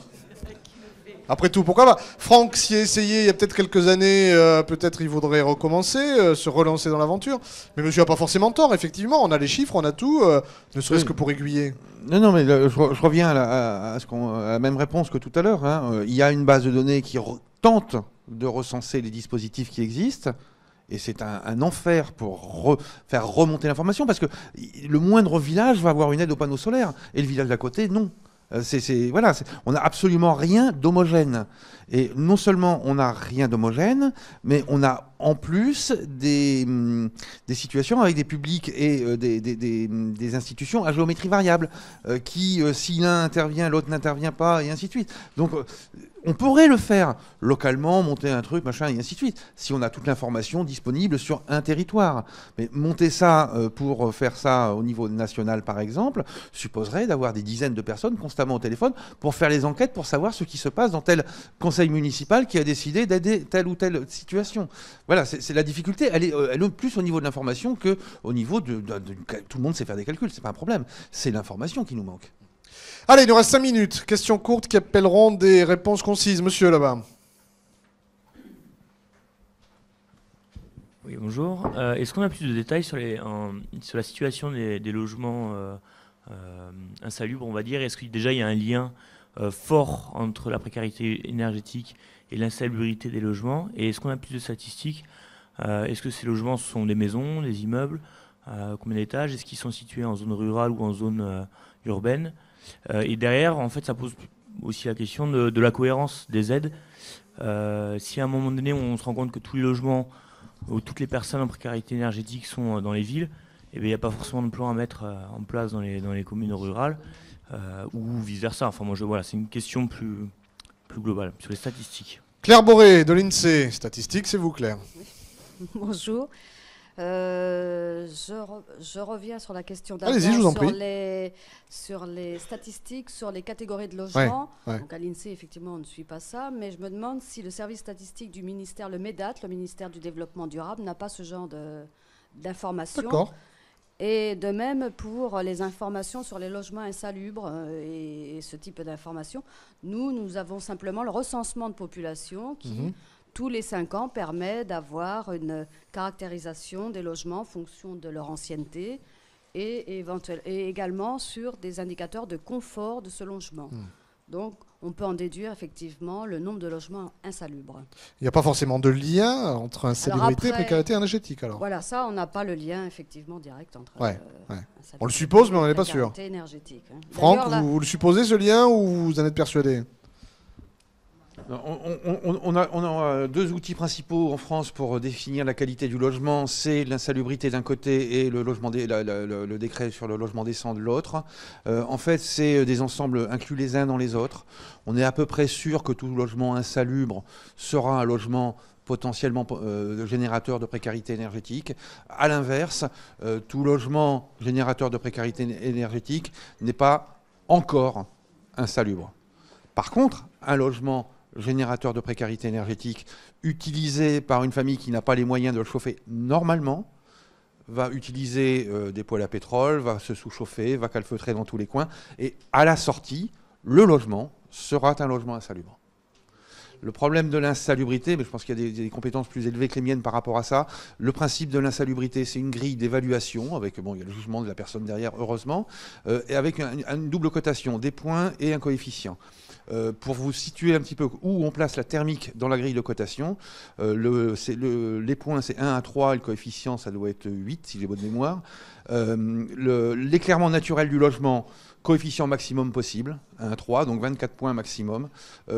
Qualité thermique, isolation du logement, coefficient 1 maximum, donc 3 points maximum. Vous voyez, et c'est un boulot qu'on fait avec la Fondation Abbé Pierre de faire évoluer, c'est pas grand-chose à faire, c'est juste la lecture de la grille qui devrait évoluer, de faire évoluer la lecture de la grille d'insalubrité pour que les pires passoires thermiques qui ne sont pas encore insalubres basculent juridiquement dans l'insalubrité. Allez, un complément d'information ici. Oui, donc bonjour, Stéphane Leroy-Terville, je travaille au conseil régional.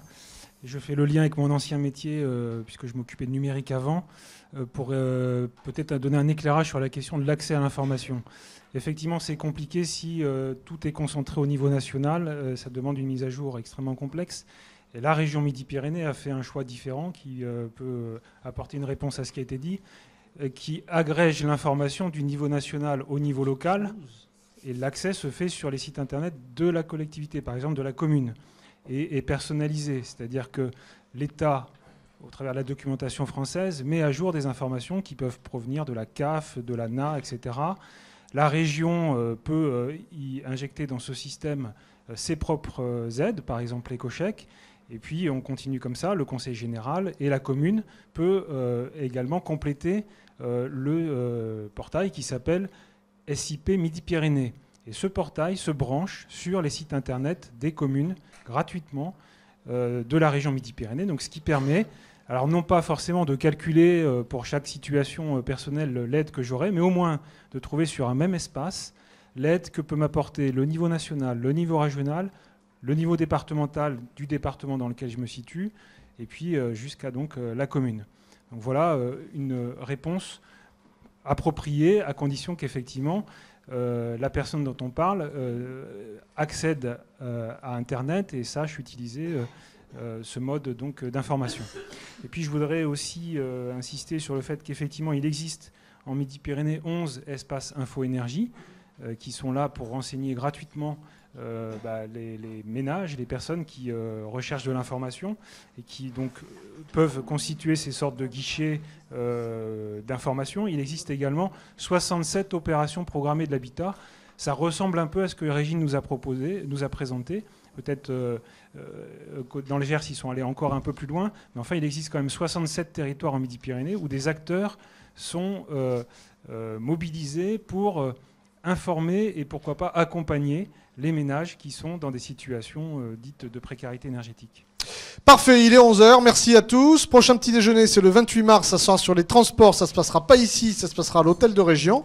Donc bonne journée, on se retrouve dans 2 mois. Merci.